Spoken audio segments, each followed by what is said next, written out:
Las instituciones educativas cara y seca, elementos para su comprensión. Los conceptos de cultura y de imaginario institucional. Cuando nos referimos a las instituciones, solemos tener de ellas una imagen representación, que se trasluce en nuestro lenguaje. Podemos decir es tradicional, progresista, moderna, no existe, es superconservadora o hacer referencia a sus estilos. Es una institución que siempre se caracterizó por ser exigente, es lenta para procesar los cambios o bien que siempre fue igual. A veces recurrimos a los actores personajes para dar cuenta de su dinámica. Desde que está la nueva directora, la institución es otra cosa. El rector es un patrón de estancia. Esta escuela siempre tuvo docentes excelentes. Aquí siempre vinieron los peores del barrio. Puede ocurrir que se haga mención a otras características refiriéndose a la institución en términos como conventillo, elitista, tierra de nadie, feudo, joyita. Estas y tantas otras expresiones, oídas por todos nosotros, son formas de señalar que cada escuela tiene una personalidad, un estilo. El mismo se construye en un complejo entramado en el que el proyecto fundacional va siendo moldeado por los actores cuyas prácticas son captadas en nuestra imagen representación. La imagen representación de la institución no se compone solamente de sus aspectos manifiestos, es decir, de aquellos que se imponen a la mirada, el edificio, la limpieza, el comportamiento de los chicos en los momentos de entrada o salida, la recepción de la que somos objeto cuando nos acercamos a ella, la importancia acordada a la tarea específica, el grado de inserción de sus egresados en otras instituciones o en el mundo laboral.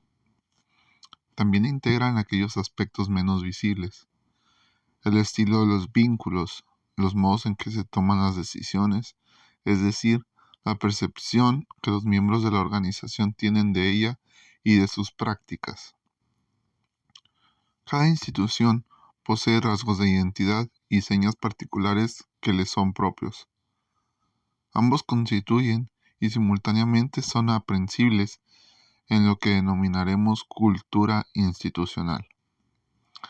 La cultura institucional es aquella cualidad relativamente estable que resulta de las políticas que afectan a esa institución y de las prácticas de los miembros de un establecimiento. Es el modo en que ambas son percibidas por estos últimos, dando un marco de referencia para la comprensión de las situaciones cotidianas, orientando e influenciando las decisiones y actividades de todos aquellos que actúan en ella. En otros términos, podemos decir que la cultura institucional es metafóricamente el escenario, la obra que representa el telón y el fondo de las actividades de la institución. En ella se integran cuestiones teóricas, principios pedagógicos en estado práctico, modelos organizacionales, metodologías, perspectivas, sueños y proyectos, esquemas estructurantes de las actividades. Como ustedes pueden constatar, la noción de cultura institucional es sumamente rica y admite diversas presentaciones, ya que resulta de las mil y un maneras y prácticas por las que los actores institucionales se reapropian y resignifican el espacio organizacional. Es sumamente difícil enumerar y mucho más aún jerarquizar los elementos que componen la cultura institucional. Para dar cuenta de ello, mencionaremos solo algunos. Los usos y costumbres, los sistemas de socialización, ingreso, ascenso y promoción, los criterios y normas de sanción, los sistemas de seguimiento y control, los modelos de vínculos, los valores vigentes, los prejuicios y criterios de valorización, los distintos estilos de aprendizaje que adquiere la dinámica de las relaciones, el grado de adhesión y pertenencia de sus miembros, los matices de identificación con la tarea, el grupo y la organización. Los mitos, leyendas y héroes, el estilo de funcionamiento, las concepciones acerca del cambio, la representación, recepción y tratamiento de los usuarios o destinatarios, las características del cerco institucional, los vínculos interinstitucionales, las ceremonias y ritos, los criterios de trabajo predominantes, la afiliación teórica de los integrantes, los criterios de agrupación, las pautas de autoorganización. Algunos de estos aspectos están desarrollados en distintos capítulos de este libro. Toda cultura halla su sustento en un imaginario institucional. Introducimos aquí un nuevo concepto, abordado por numerosos autores provenientes de campos tan diversos como la sociología política, la filosofía, el psicoanálisis, la teoría de la administración, la educación, etc. Una sola frase no alcanzaría a dar cuenta de la riqueza de esta noción, que preocupa a los pensadores desde tiempos lejanos. Recordemos simplemente y a modo de ejemplo que Aristóteles señalaba que el alma no puede pensar sin fantasma, introduciendo así esta dimensión desde otra óptica.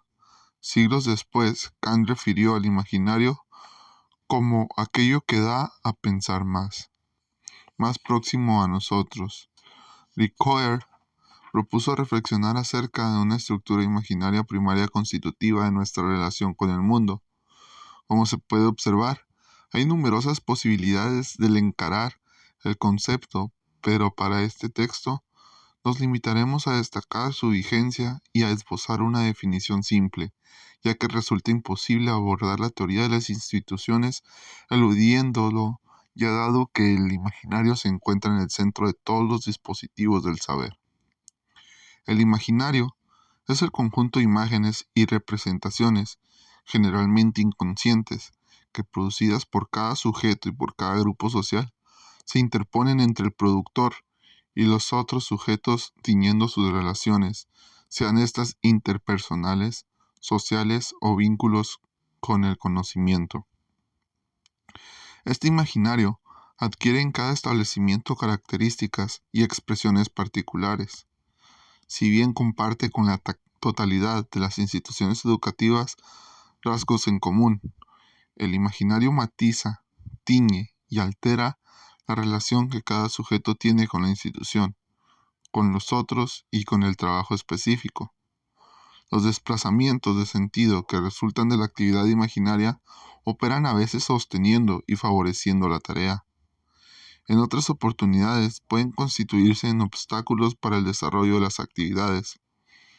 Retomaremos las cuestiones relativas a la cultura institucional, afirmando que, a partir de trabajar en numerosas instituciones educativas de distinto tipo, podemos presentar a manera de los tipos ideales de Weber algunas modalidades predominantes en las que se manifiesta la cultura institucional. Para construir un tipo ideal de cultura institucional escolar, se retoman algunas características de la realidad.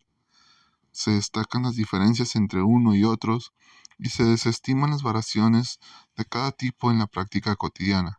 Por ello, pueden aparecer casi como caricaturas de la realidad, ya que la misma presenta mayores variaciones que aquello que la tipología recorta. No obstante, su valor se encuentra en el hecho que permite captar y comprender lo fundamental y propio de un conjunto de instituciones escolares y, tal vez, pensar en estrategias más apropiadas de gestión. Cada una de las culturas que aquí describiremos puede ser directamente vinculada a modelos de gestión de las instituciones educativas. Los modelos de gestión resultan la articulación de una propuesta del directivo, tomando en sentido amplio y del ajuste más o menos logrado con el resto de los miembros de la institución.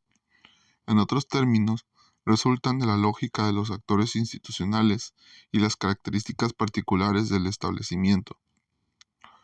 Por otra parte, ni la cultura ni los modelos son fijos, rígidos ni inmutables, sino que se adecúan en función de los cambios permanentes en el interior de la institución, su contexto próximo y orden social.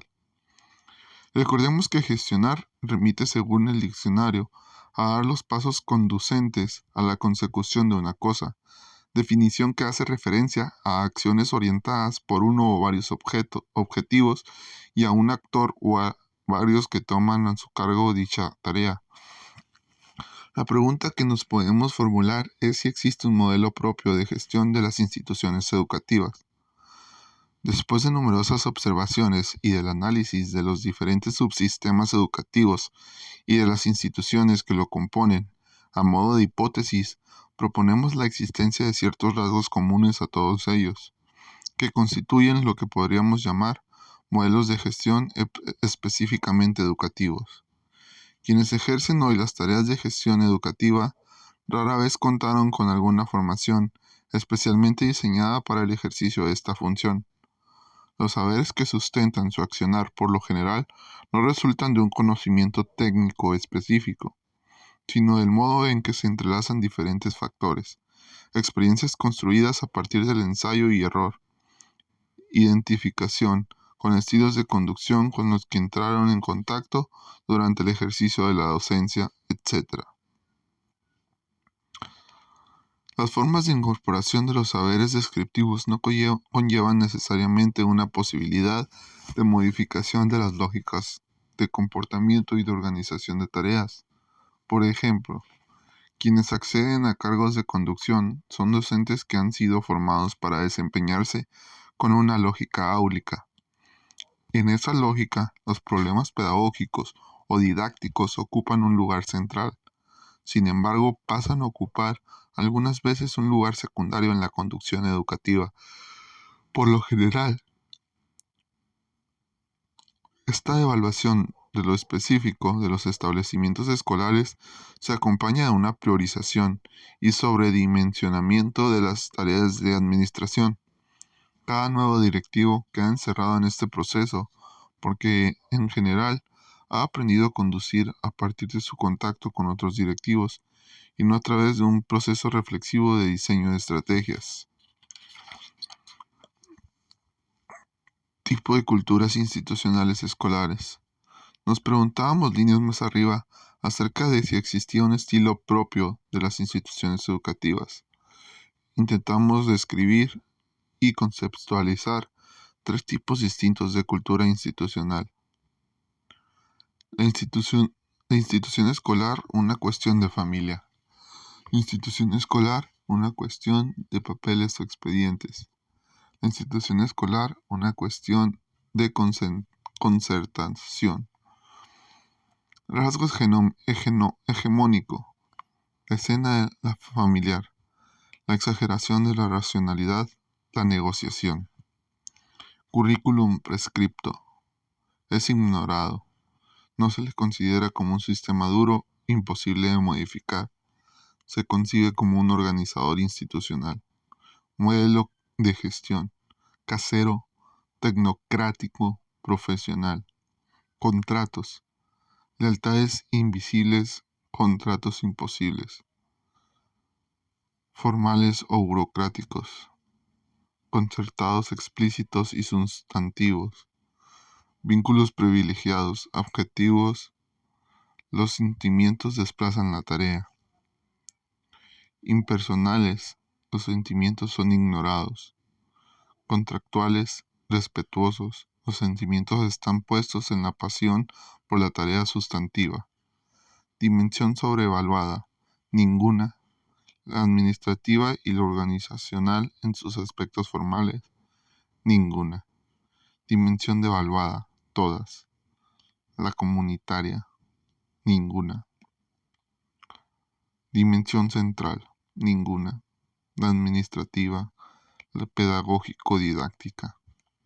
Tendencia riesgosa. Dilución de la especificidad institucional el aislamiento respecto de la comunidad y la sociedad, asambleísmo. Modalidad de los conflictos interpersonales. Suelen no resolverse ni elaborarse. Son negados o eludidos. No se elaboran ni resuelven, se definen por posiciones de jerarquía. Surgen por divergencias en las posiciones, se redefinen y disuelven o resuelven por elaboración. Participación. Se considera que no requiere especial atención, siendo todos de la familia. Se la puede solicitar formalmente. Deseada y buscada, se especifica la modalidad y el área de incumbencia. Comunicación. Se desvalorizan los canales formales. Preeminencia de los canales formales verticales, descendentes o ascendentes habitualmente escritas. Se resignifican los canales formales útiles a la difusión, no se desconocen los informales. Actores, instituciones y conflictos. La negociación ocupa un lugar importante en la cultura institucional de concertación y en una gestión profesional. Desde esta perspectiva, las instituciones no son consideradas como máquinas o mecanismos de relojería en los cuales somos un engranaje o una parte más, sino como permanentes construcciones de las que seremos simultáneamente arquitectos y habitantes. Es decir, como actores que en nuestra relación con otros y con las instituciones construimos la cotidianeidad. Nos relacionamos de modos distintos frente a la ley. Desarrollamos diversas modalidades frente a las zonas de incertidumbre. Tenemos un poder. Este reconoce distintas fuentes, conlleva conflictos y requiere una negociación para su gestión, temas a los que nos referimos en este capítulo. 1. La relación de los actores con la institución. Toda nuestra vida transcurre en instituciones.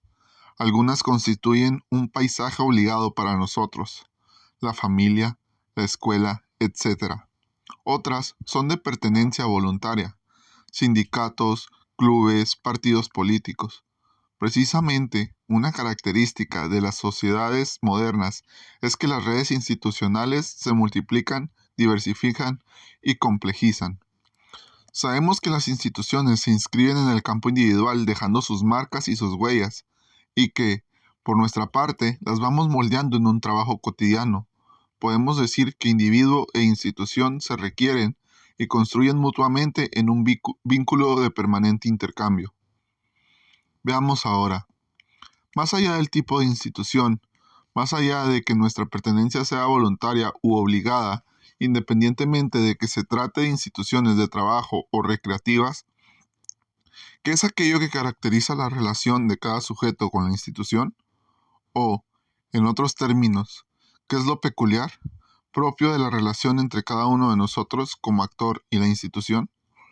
Para responder, debemos recordar que una de las acepciones del término institución remite a todo lo que está establecido, reglamentado, es decir, que nos reenvía a norma, regla y ley. ¿Qué dice el diccionario de estas palabras? Norma, modelo al que se ajusta una fabricación, regla. Regla, principio, pauta, disciplina. Ley, regla obligatoria o necesaria, estatuto o condición para algo. Proviene del latín ligare, ligar. Las distintas acepciones nos remiten a su vez a diferentes cuestiones. Por una parte, a la ligación necesaria que determina de hecho que estemos sujetados a las instituciones. Por otra parte, los contenidos de las definiciones nos recuerdan a las cuestiones del disciplinamiento, entendido como la regularización o normalización de los comportamientos de los sujetos que se propone cada institución. Es importante tener presente la necesidad de las reglas y no dejarse impresionar por ocasionales connotaciones negativas. Sería difícil o imposible pensar las instituciones, así como las sociedades, sin leyes o sin normas que organicen las relaciones de los sujetos entre sí. Los niños saben de esto, seguramente de una manera más intuitiva que teórica, ya que es cuando juegan lo hacen a partir de convenir reglas y reglamentos. Así, por ejemplo, delimitan la cancha, establecen lo prohibido o definen lo aceptable, distribuyen roles, señalan las transgresiones, fijan espacios y tiempos, luego disfrutan del juego que es posible gracias a las reglas. En las instituciones son necesarias las reglas que abren el espacio para que se pueda cumplir con la función específica. Hablamos de la necesidad de las reglas, pero decimos que éstas no se justifican por sí mismas, sino en la medida que favorecen, facilitan y hacen posible la realización de una actividad significativa. De lo contrario, estaríamos reivindicando un reglamentarismo vacío del que en numerosas ocasiones nos hemos quejado. Por otra parte, es necesario señalar que en la relación que establecemos con la ley se entretejen aspectos objetivos y subjetivos. ¿Qué significa esto? Los aspectos objetivos son aquellos que se refieren a la letra de la norma tal como está formulada, pero ocurre que cada uno de nosotros, a partir de un universo de representaciones que influye en la manera en que internalizamos esa letra, la entendemos de un modo u otro, la valoramos con matices, por lo cual decimos que intervienen aspectos subjetivos en la relación con la ley. Objetiva y subjetivamente, la ley tiene un doble carácter. Por un lado, delimita las prohibiciones, aquello que no está permitido, es decir, impone, constriñe, reprime. Por el otro, ofrece seguridad y protección. Este doble carácter restrictivo y protector a la vez es lo que nos permite afirmar que en la base de la relación de los actores con la institución se halla presente siempre la ambivalencia. Esto determinará en nosotros una ambigüedad, la que nos llevará por momentos a sentirnos atraídos por las instituciones y en otros a sentir rechazo por ellas. Uno u otro carácter puede estar además exagerado o sobredimensionado por nuestras representaciones acerca de la ley. En el corazón de la relación de los actores con la institución se encuentran movimientos simultáneos y contradictorios de atracción-repulsión. Estos movimientos de atracción y repulsión pueden relacionarse con otra tensión, la que se establece en toda institución entre zonas de certidumbre e incertidumbre. Las leyes y las normas tienen el propósito de volver previsibles los comportamientos de los actores, es decir, de establecer zonas de certidumbre, pero como no es deseable ni posible prever el conjunto de conductas requeridas para el desempeño de cualquier rol, las normas siempre dejan zonas de incertidumbre. Como equipos de conducción, debemos interrogarnos acerca de las zonas de incertidumbre que generamos. Para cada actividad es necesario el mínimo de certezas que nos aseguran el encuentro con otros y la realización de la tarea. Por supuesto, en el interior de ese marco siempre quedarán espacios abiertos e intersticios para la libertad de los actores, quienes, por otra parte, logran muchas veces sorprendernos con la utilización de las zonas de certidumbre y de incertidumbre. Sintetizando, las estructuras y reglas, al tiempo que definen los sectores en que la acción es más previsible y que organizan procedimientos más o menos fáciles de controlar, crean y circunscriben zonas organizativas de incertidumbre, que los individuos o grupos tratarán simplemente de controlar para utilizarlas en la consecución de sus propias estrategias y alrededor de las cuales se crearán, por ende, relaciones de poder. Certezas, incertidumbres, espacios de libertad, todos estos términos están vinculados al tema del poder. Actores y poder. Las conceptualizaciones sobre el poder y la importancia que se le asigna en las instituciones son sumamente diversas. Incluso en las teorías clásicas se prefería jerarquizar el concepto de autoridad por sobre el de poder. Desde nuestro punto de vista, constituye un concepto central. Pensemos cuántas situaciones institucionales involucran este concepto. Tener el poder, someterse a él, delegarlo, tomar el poder, etc. A veces está positivamente valorado, otras veces su sola enunciación despierta rechazo.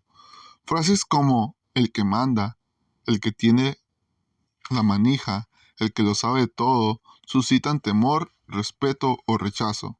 ¿Qué entendemos por poder? A veces está relacionado con los lugares formales y en particular con las cúpulas de las instituciones organizadas piramidalmente. Sin embargo, el poder no siempre está allí. Las redes informales de una institución dan cuenta de cómo se ha distribuido o concentrado el poder en las prácticas cotidianas de la institución.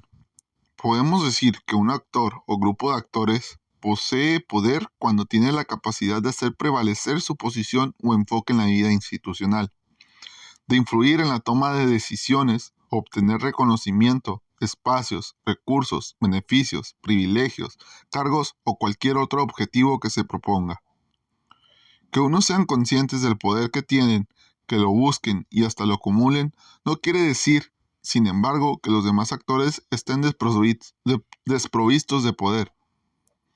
En efecto, cada uno tiene siempre la posibilidad, el poder, de desempeñar su rol con mil matices. Todos conocemos el poder de otros, sufrimos a veces de aquellos de quienes depende la limpieza, que puede hacer bien o a desgano su tarea, de la impuntualidad, ese poder de no cumplir con los horarios formales o de cumplirlos formalmente, pero sin llenarlos de tarea sustantiva, del poder del preceptor, del portero, del de la asociación cooperadora, etc. El poder remite a las relaciones de intercambio entre los actores institucionales. Crozier y Friedrich afirman que las características estructurales delimitan el campo del ejercicio de las relaciones de poder entre los miembros de una organización y definen las condiciones en las que estos pueden negociar entre sí. Son las restricciones que se imponen a todos los participantes. Es necesario considerar que el poder es consustancial con las relaciones sociales y por ende institucionales. No tiene existencia por sí mismo, sino en una red de relaciones y supone la potencialidad de prescribir o prohibir las conductas de los actores. Por otra parte, el poder puede basarse en distintas fuentes, como veremos más adelante, y adquirir distintos grados de legitimidad. Pensar las relaciones de intercambio asimétricas implica reflexionar acerca de los clivajes presentes en las instituciones para poder trabajar en las articulaciones respectivas. El término clivaje proviene de la química y designa en los cristales los distintos planos o zonas donde la unión de los átomos se vuelven más débiles, es decir, que esas zonas se constituyen en posibles planos de ruptura o fractura. Las instituciones están atravesadas por diferentes clivajes. Un primer clivaje es aquel que separa a los agentes de los usuarios. Entendemos por agentes a quienes se dicen representantes de la institución, es decir, aquellos que hablan en su nombre y dicen defender sus intereses. De hecho, son representantes de la institución, y en su mayor parte de los intereses de la misma, los usuarios por su parte están constituidos por el grupo de actores a quienes se intenta imponer la disciplina, norma, ley institucional. Sería ingenuo suponer que tanto el grupo de los agentes como el de los usuarios son grupos homogéneos. En el interior de cada uno de ellos podemos encontrar nuevos clivajes. Estos se cruzan y entrecruzan y pueden llegar ocasionalmente a hacer de la institución un verdadero campo de enfrentamientos. ¿Cuáles son algunos de los planos de clivaje comunes en las instituciones educativas? El que se puede llegar a establecer entre equipos de conducción y docentes, o bien entre distintas áreas, entre equipos de conducción y coordinadores de áreas, entre estos y los docentes. Los modos particulares en que cada institución aparecen los clivajes y cómo se posicionan los actores frente a los mismos configurará distintas redes de poder. ¿Por qué es importante este enfoque? Si un director desconoce estos aspectos de la vida institucional, los mismos pueden transformarse en obstáculos para la realización de proyectos educativos centrados en la dimensión pedagógico-didáctica. En cambio, cuando un director reconoce las zonas de clivaje de su institución, puede desarrollar acciones que tiendan lazos, puentes que aseguren articulaciones en esos lugares de fractura potencial. Los clivajes institucionales están relacionados con el hecho que en cada institución, cada actor y grupo de actores hace uso de una fuente de poder. Crozier y Friedrich afirman que las fuentes de poder se relacionan con las zonas de incertidumbre cuyo control procuran los actores para ampliar sus márgenes de libertad.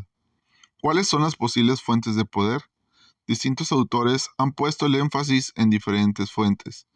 El conocimiento de la normativa, la posesión de medios de sanción, ya sea de recompensa o castigo, la posesión de los recursos económicos, el manejo de los medios de control de los recursos, el acceso a la información, el control de la circulación de informaciones, el control de relaciones con la comunidad en la que se inserta la escuela, la legitimidad que emana de la autoridad formal, la competencia técnica o el grado de expertez. Aunque habitualmente se recurra al uso de distintas fuentes de modo combinado, deseamos detenernos en la última que mencionamos, ya que creemos que tiene un papel importante en las instituciones educativas. Retomando la competencia técnica como fuente de poder, hacemos referencia con ello a la destreza, pericia, maestría en alguna materia, que en el caso de las instituciones educativas adquiere distintos matices según cuál sea el tipo de actores a los que nos refiramos. ¿Para qué pensar estas cuestiones? Porque son necesarias para conducir a la institución hacia el cumplimiento de su contrato con la sociedad. En ese camino, será necesario resolver los conflictos propios a la vida institucional. Actores y conflictos. La temática del conflicto constituye una preocupación central para quienes ocupan cargos de conducción y para algunas posturas teóricas actuales, ya que los conflictos inciden de forma determinante en la conducta de los miembros en las organizaciones y en el grado de eficiencia institucional. ¿Qué hacer con los conflictos, sabiendo que son propios de la vida personal, grupal e institucional? ¿Podemos negarlos, ignorarlos? ¿Reaparecerán inevitablemente, a veces disfrazados o desplazados? En toda institución el conflicto es inherente a su funcionamiento, es parte de su propia dinámica. Tratemos de poner en orden un tema que en general nos desordena. Reconozcamos que los individuos y grupos presentan intereses que en más de una ocasión se contraponen entre sí o con los objetivos de la institución de la que forman parte. Los actores desarrollan conscientemente e inconscientemente una serie de estrategias para las cuales utilizan los recursos institucionales a los que tienen acceso y sobre los que ejercen algún control, con el fin de obtener satisfacción a sus deseos y necesidades individuales o profesionales. La confluencia de múltiples estrategias en cada institución configura escenas y desencadena nuestra inquietud y preocupación. ¿Cómo hacer para conciliar? ¿Cómo gestionar la diversidad? De acuerdo a la distribución de los recursos que se dan en el interior de la organización, la capacidad de ésta para satisfacer los intereses o sustituirlos por otros las caracteriza de la cultura institucional y los modos en que históricamente se han resuelto las diferencias. Las instituciones y sus conductores tendrán más o menos posibilidades de controlar, desviar o resolver los focos conflictivos y de generar un clima de cooperación hacia el cumplimiento del contrato escuela-sociedad. Para ello, puede serles de utilidad tener algunos elementos más para comprender esta cuestión. El carácter de los conflictos, lo previsible, lo imponderable. En primer lugar, podemos agrupar a los conflictos según su carácter como previsibles o imponderables. Consideramos previsibles a aquellos conflictos recurrentes en los que las instituciones, es decir, que podemos anticipar su aparición. Estos conflictos suelen alterar el funcionamiento de la cotidianidad, pero no necesariamente conllevan o aportan alguna novedad. Podemos pensar, por ejemplo, aquellos relacionados con los planos de clivaje.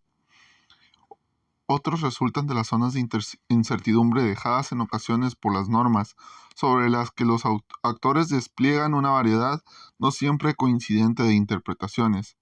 Entenderemos, en cambio, por imponderables a aquellos conflictos que hacen irrupción y que son novedosos en las instituciones, pueden adquirir un carácter retroversivo, es decir, formular un deseo de retorno a momentos previos de la historia institucional o por el contrario, un carácter proversivo, o sea, proponer un proyecto innovador para la institución. En ambos casos, si bien los conflictos son inherentes a la vida institucional, la sobreabundancia, persistencia o simultaneidad de los conflictos en relación con las actividades sustantivas de las escuelas puede ser riesgosos para las instituciones. De aquí la importancia de reflexionar sobre cómo conducir aquellos reiterativos y desgastantes para evitar que dificulten la actividad específica de la escuela. El posicionamiento de los actores frente a los conflictos. Para tratar de hacer los conflictos una fuente de aprendizaje, debemos indagar sobre el posicionamiento de los actores frente a ellos. Podemos mencionar 4 grandes figuras o modalidades. El conflicto es ignorado. En esta figura incluimos problemas o dificultades que no se representan como tales para los actores institucionales. Ejemplo de ello serían, en algunos establecimientos educativos, algunas cuestiones como la repitencia, la deserción, el desgranamiento, la calidad de los aprendizajes en los alumnos, etc. Aspectos que no siempre son concebidos como conflictos y mucho menos se buscan algunas vías para su resolución. El conflicto se elude. En segundo término, encontramos instituciones en las cuales el conflicto es percibido como tal por los actores, pero se evita que aparezcan claramente explicitado. Es habitual percibir, entonces, situaciones de malestar y encontrar comunicaciones que circulan por los canales informales de comunicación, bajo la forma de rumores, chismes, etc. El conflicto se redefine y se disuelve. No en todos los casos es posible o factible resolver los problemas o dificultades que se presentan, pero sin tender a la disolución del conflicto. En estos casos, es importante reconstruir el contexto en el que nos encontramos, ya que si lo modificamos, el conflicto puede evolucionar y disolverse. El problema pierde la importancia que tenía, deja de obstaculizar la tarea y la situación evoluciona. Esto es factible cuando personas o grupos se reúnen y establecen acuerdos acotados en función de ciertos objetivos compartibles. El conflicto no se resuelve, pero se aprende a operar a pesar del mismo, porque el contexto se ha modificado. También podrían incluirse en este punto aquellos conflictos que, en realidad, se generan fuera del establecimiento escolar, pero que de algún modo aparecen como síntoma en el interior del mismo. Si bien no pueden resolverse, porque las causas que los originan no son intrainstitucionales, pueden clarificarse las razones de su emergencia en la escuela y con ello disolverse. El conflicto se elabora y se resuelve. Desde este enfoque es necesario tener en cuenta que muchos de los conflictos se construyen entrelazándose en ellos situaciones de poder. Por ello, analizar los procesos de esta construcción, plantearlos, negociar, tomar decisiones consensuadas según el contexto, serán las acciones prioritarias a las que se confrontarán los equipos de conducción si es su propósito la resolución del conflicto. Del análisis de los conflictos y de la reflexión acerca de cómo fueron tratados, es posible construir situaciones de aprendizaje institucional. Para ello sería importante considerar los siguientes aspectos. Reconocer cuáles son los conflictos más comunes o habituales que se despliegan en cada situación, como también anticipar los conflictos potenciales. Analizar retrospectivamente los modos de responder de cada uno de los actores frente a los conflictos, ya que es usual desarrollar respuestas habituales frente a los mismos. Anticipar y diseñar cursos de acción alternativos, es decir, construir otros modos de respuesta que impliquen un mayor grado de flexibilidad y creatividad en nuestro accionar, para ello es importante. Poder plantear los conflictos como problemas, evitando la construcción de dilemas. Considerar que todas las perspectivas son reales para que sus protagonistas, cuando los actores nos relatan un conflicto, lo hacen siempre desde una perspectiva en la que se enmarcan la que constituyen su realidad. Mientras más claramente pueda usted identificar sus respuestas habituales y las alternativas posibles, mejor preparado estará para manejar más eficazmente los conflictos. Un conocimiento similar de sus colegas le ayudará a prever y planificar mejores respuestas. Es necesario aclarar que, si bien es común que los actores desarrollemos respuestas con un cierto grado de estabilidad, estas varían con el tiempo, el carácter de mayor o menor urgencia de la situación y el tipo de interacción con otros patrones de respuesta desplegados por otros actores. Instituciones educativas y conflictos. Otro lugar para pensar los conflictos es el que resulta de adentrarnos en las peculiaridades de las instituciones educativas.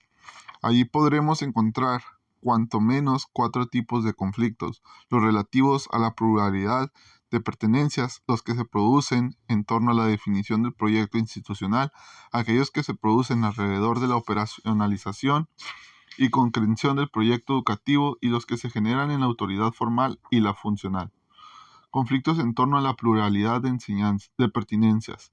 Algunos de los conflictos que encontramos en las escuelas están relacionados con la pluralidad de pertenencias de sus acciones. El concepto de pluralidad de pertenencias nos será útil para comprender algunas de nuestras dificultades cotidianas. Entendemos por pluralidad de pertenencia el hecho de formar parte simultáneamente dentro del mismo sistema de distintos establecimientos, desempeñando distintos roles, a veces en distintos niveles o modalidades. En el interior mismo del sistema educativo es usual la pluralidad de pertenencias. Concurrimos a diferentes establecimientos en los cuales solemos además desempeñar distintos roles. Así, por ejemplo, es habitual que el mismo actor esté desempeñando tareas como docente en un instituto de formación terciaria en un turno y que sea parte del cuerpo de conducción de un establecimiento de nivel medio en el otro. También ocurre que desempeñe en el mismo nivel del sistema cargos docentes y de conducción. La pluralidad de pertenencias en el sistema educativo suele ser una fuente de conflicto. Esto se manifiesta de diversas maneras. Según los actores y las instituciones, entre los primeros constataremos distintos grados de identificación, adhesión y pertenencia según factores tales como la posición del actor en el establecimiento, la historia o el trayecto de cada uno en el interior de ese establecimiento y en otros, la identificación mayor o menor con el proyecto institucional, la coincidencia o contradicción entre los objetivos institucionales y los del actor, etc. En lo que concierne a las instituciones, encontraremos distintas modalidades. Existen aquellas escuelas que llevan a cabo verdaderas políticas internas para desarrollar el grado de pertenencia de sus actores, que explicitan y reiteran consignas y encuadres que convocan a la participación para lograr consenso en materia de convivencia institucional, que generan espacios institucionales para el encuentro e intercambio, como existen otros establecimientos que no promueven la integración ni la pertinencia de los actores. Tener presente la noción de pluralidad de pertenencias es tener en cuenta el el necesario reacomodamiento de cada actor cuando va de un establecimiento a otro y debe desempeñar otro rol. No se trata de cambiar de vestimenta y libreto, también se ha transformado el escenario, los actores, etc. El reacomodamiento puede facilitarse si se establecen claramente los contratos institucionales. La explicitación de los contratos, es decir, de los términos en los que se define el vínculo de cada actor con la institución, facilita la reacomodación que exige la pluralidad de pertenencias institucionales en el seno del sistema educativo. En los contratos, cada docente debería encontrar respuestas a veces escritas y definidas como términos de referencia, otras veces verbalmente expresadas a preguntas clave como ¿qué se espera de mí en esta institución? ¿Cómo diseño mi proyecto pedagógico para el curso en función de esas expectativas? ¿Qué espero de mis alumnos? ¿Cómo será evaluada mi tarea? Etcétera. Conflictos en torno a la definición del proyecto institucional. Abordaremos ahora un punto que seguramente es conocido. Muchas veces, en las instituciones educativas, los directivos sufren estos conflictos. Las concepciones más recientes que abordan las instituciones han destacado la presencia y coexistencia de múltiples objetivos, ya sea coincidentes, ya sea contradictorios entre sí. El hecho deviene no solo de la convivencia de diferentes actores con objetivos personales propios en relación a la institución, sino por la pluralidad de exigencias y requerimientos del entorno hacia el establecimiento. Esto se constituye en una fuente potencial de conflictos que pueden expresarse en obstáculos en la definición de prioridades y en dificultades para el diseño de las acciones necesarias a realizar en el marco del proyecto institucional. Los conflictos de objetivos actualizan anualmente con la elaboración de la planificación institucional y exigen algunas reflexiones. En muchas ocasiones, estos conflictos se traducen en conflictos de grupos. Es importante ponderar entonces cada uno de los intereses, expectativas y necesidades, tratando de respetar e integrar cada uno de los diversos grupos, pero sin perder de vista el alcance de las esferas de acción e influencia de cada uno, y fundamentalmente sin dejar de lado el contrato escuela-sociedad. También es importante reconocer los márgenes de libertad de los actores para operar en el interior del establecimiento, pero esclareciendo el legítimo campo de acción de cada grupo, sin sobrevalorar ni subvalorar a unos respecto a otros. Conflictos en torno a la operacionalización y concreción del proyecto educativo. Una vez ponderados y establecidos algunos acuerdos sobre los objetivos del proyecto institucional, lo cual exige negociaciones y concertación entre los grupos de actores, otra fuente de conflicto se puede generar cuando estos deben ser traducidos en objetivos más operativos. La especificación de tareas, funciones y responsabilidades, las acciones concretas y estrategias a efectuar, aspectos que precisan el proyecto y la identidad del establecimiento educativo. De alguna manera pueden entrar en colisión actores encargados de planificación, los sistemas de información y control, porque los objetivos condicionan fuertemente las estructuras, procesos y líneas de acción de una institución. Cotidianamente, los equipos de conducción viven resistencias o, por el contrario, adhesiones indiscriminadas. Unas y otras obstaculizan las readaptaciones y dificultan o no admiten los reajustes. Nuevamente, temas claves para la gestión serán consenso, conciliación, negociación, palabras casi mágicas para abordar los conflictos que se susciten. Un aspecto importante a considerar en este punto son los conflictos que pueden aparecer durante la concreción del proyecto, a partir de la convivencia entre diferentes actores en la cotidianidad institucional. Así, cuestiones relacionadas con la disciplina, con el manejo de las relaciones interpersonales, derivados de la definición ambigua de tareas, constituyen algunos ejemplos posibles de situaciones que pueden ser abordadas como conflictos institucionales. Conflictos entre la autoridad formal y la autoridad funcional. Indirectamente, este tipo de conflictos ya ha sido abordado al tratar los conceptos de poder y de zonas de incertidumbre. La diversificación y diferenciación de estructuras, así como la especialización funcional, constituyen características sobresalientes de las instituciones, resultado de la complejidad de las mismas. Los actores asumen en la estructura de la organización múltiples funciones especializadas, denominadas por algunos autoridad funcional. Entre esta y la autoridad formal, aquella cuya legitimidad emana de las normas prescriptas, se generan tensiones y se potencializan conflictos. Este tipo de conflictos tiende a relativarse a medida que las autoridades formales pueden legitimar su posición fortaleciendo su saber experto. El saber experto y la especificidad de las instituciones educativas son piezas claves para una resignificación o refundación del contrato entre la escuela y la sociedad. Para trabajar juntos sobre saberes y prácticas, los invitamos a leer La otra cara.